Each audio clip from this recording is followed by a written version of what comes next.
এইসবে আমি যেতে চাই নাই, আপনাদের বিরুদ্ধে কথা বলতে চাই নাই, কিন্তু আপনি যেভাবে কথা বলছেন, আমাকে আমাকে যেভাবে ছোট দল বলছেন, আরে আমার দল না থাকলে যদি ইস্ট পাকিস্তানরা হতো, কিসের বাংলাদেশ হতো? আমাকে বোঝানো যে কিভাবে গণতন্ত্র এবং কিভাবে আইনের শাসন হবে এই দেশে। আপনারা তো সেটা করেন নাই, আপনারা কিছুই করেন নাই। আপনি কি আলী রিয়াজের 5-8টা প্রত্যেক দিন? আমরা কথা বলবেন না। আপনারা আপনাদের দায়িত্ব করেন না। এই সরকার তো ওদেরই। তার কারণ হচ্ছে যে ইউনূস নিজে বলেছে যে আমার অ্যাপয়েন্টমেন্ট তো দিয়েছে এরা। তো ইউনূস তো পাবলিক বা জনগণের সরকার না, তাদের শুধু বিএনপি কেই দেবে, তাই না? আর এনসিপি কে দেবে, এই তো এনসিপি কে দেবে, জামাতকে দেবে, যারা ক্ষমতা। আর তারাও চাঁদাবাজি করবে। আপনি বড় হলে আপনাকে দেবে, হাসেন কেন? হাসেন কেন? বড় হলে আপনাকে দেবে, কথা বলেন। আপনার দলও কম না। আপনারা কয়দিন বহিষ্কার করেছেন চাঁদাবাজির জন্য? আপনার স্ট্যাটিস্টিক্স দেন, ধন্যবাদ দিবেন, এই জন্য ধন্যবাদ দিবেন। এই জন্য আমার দলের যতদিন বহিষ্কার করে ততদিন কর্মী আপনার নাই। এখন চাঁদাবাজি করছেন, এখনো হাট বাজার দখল করছেন, এখনো আপনারা ব্যবসা দখল করছেন, এখনো আপনারা টাকা দিয়ে। হাবিব সাহেব, এইটা পড়ে লাভ নাই।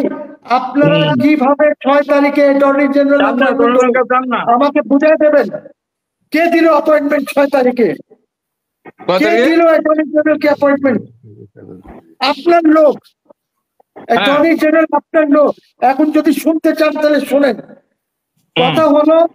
কথা হলো আসিফের যে বই আছে জুলাই, সেখানে 113 পাতা 114 পাতায় লেখা আছে, যখন তারা 4/24 থেকে তারিক রহমানের সাথে কথা বলল, তখন তারিক রহমান বলল যে এরা বলল যে আমরা একটি জাতীয় সরকার গঠন করতে চাই।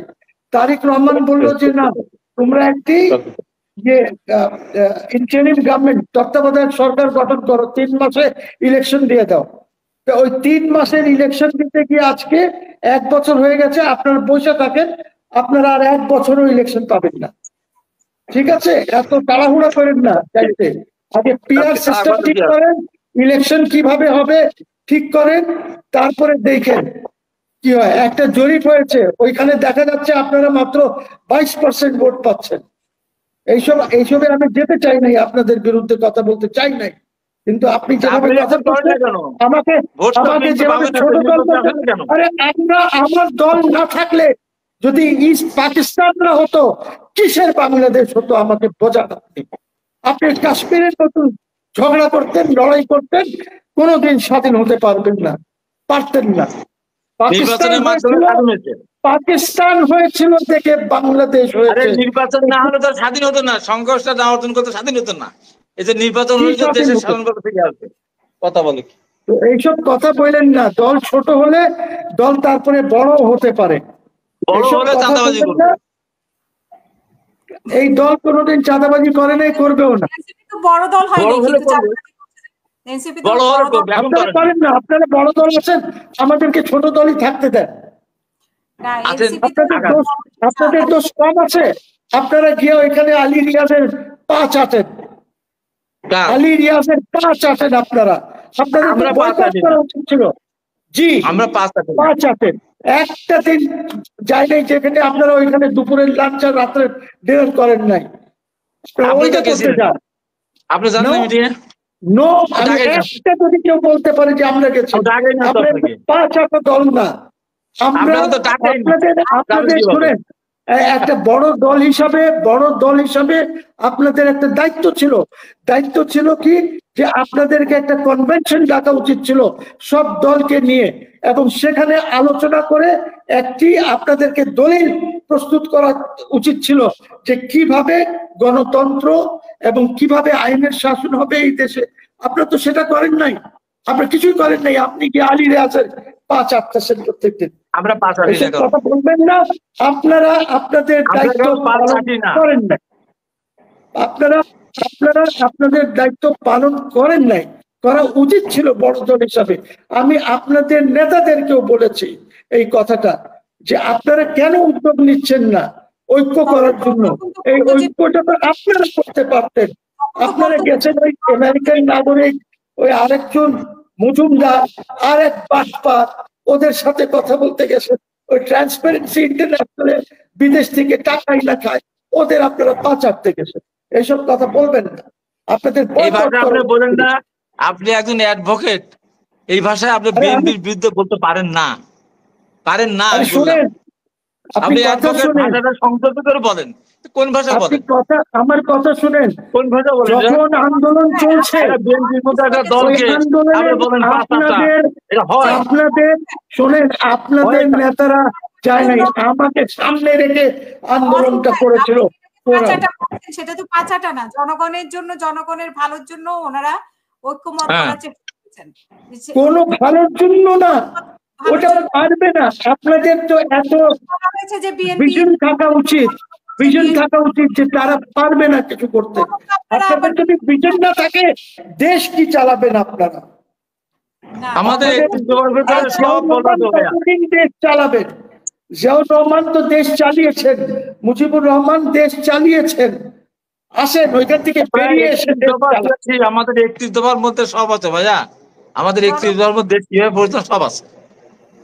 আমি জানি কতটুকুন কি আছে, আমি তো সবাইকে চিনি, সবাইয়ের সাথে বন্ধুত্ব আছে। এর সাথের সময় এটা কি পার্টিরা বিএনপি কি ছিল না? সই করে নাই বিএনপি, আওয়ামী লীগ সই করে নাই। এরশাদের বিরুদ্ধে যে এগ্রিমেন্টটা হয়েছিল, ওই এগ্রিমেন্ট তো পার্টিস করেছে, আর তো কেউ করে দেয় নাই। আজকে কেন পারছে না তারা? আজকে উদ্যোগ নিচ্ছে না কেন? আজকে কেন? দেশ আর রাষ্ট্রের সাথে, দেশ আর রাষ্ট্রের জন্য তারাও তো উদ্যোগ নিতে পারে। ওরা সরকারের কাছে যায় কেন? যখন জানে যে একটি অপদার্থ সরকার, তাদের কাছে যায় কেন? নিজেরা উদ্যোগ নেই। এক সেকেন্ড আপনাকে একটা সহায়তা করে বলেন, অনুরোধ দেন।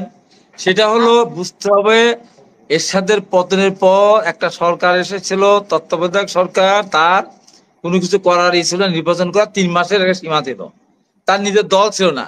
এখন বর্তমান সরকার নিজে একটা দল করেছে, এই পার্থক্যটা বুঝতে হবে। বুঝবেন যে এই যে এনসিপি, তারপরে জামাত, সরকারের দলই বলা হয়। তো এনসিপি এই ন্যাশনাল বিএনপি কে দায়ী করছে। আমি সবখানেই বলেছি, ন্যাশনাল চিলড্রেন্স পার্টি তো ইউনূসের পার্টি। এই সরকার তো ওদেরই। তার কারণ হচ্ছে যে ইউনূস নিজে বলেছে যে আমার অ্যাপয়েন্টমেন্ট তো দিয়েছে এরা। তো ইউনূস তো পাবলিক বা জনগণের সরকার না, সে তো স্বীকারই করেছে। কাজে কিভাবে আমরা এক্সপেক্ট করি? এই জন্যই বলি যে বিএনপি যায় কেন ওইখানে? বিএনপি কেন নিজে একটি সবাইকে ডেকে একটি সনদ তৈরি করে না কেন? সেটা আমি বলছি। এই ঘটনা ঠিকই আছে। আপনার সমন্বয়কদেরকে দায়ী করবো, সমন্বয়কদেরকে। তারা তো তাদের দল শুরুই করেছে চাঁদাবাজি দিয়ে, রূপায়ণ টাওয়ারে গিয়ে দখল করে। এটা ইউনূসকে কেন দায়ী করবো? ইউনূস তো ওদেরকে ধরতেছে না। Yunus is not catching them. ওদেরকে ধরতেছে না, এটা কি দায়ী করার মতো বিষয় না যে সরকার ওদেরকে ধরছে? অফকোর্স। এই যে এখন আপনি এপিসিতে যদি পালান, যদি আপনার এখন দেখেন ডগ স্কোয়াড ওদের সাথে চলে, পুলিশ, সোয়াট, আর্মি, র্যাব, আর কোন দলের সাথে এত প্রোটেকশন আছে? আর কার সাথে আছে এই প্রোটেকশন? ইউ টেল মি, কারোর সাথে নাই। তো ওদেরকে কেন এই প্রোটেকশন দেওয়া হচ্ছে? এবং আমি তো বলবো যে জেনারেল ওয়াকারুজ্জামান টু উইথড্র করার জন্য অ্যাটলিস্ট আর্মিটা should not give them protection, দেওয়া উচিত হবে না। তারপরে দেখি না কোথায় যায় তারা, কতদূর যেতে পারে। তো সিচুয়েশন তো ভালো না, ভেরি ক্রিটিক্যাল সিচুয়েশন।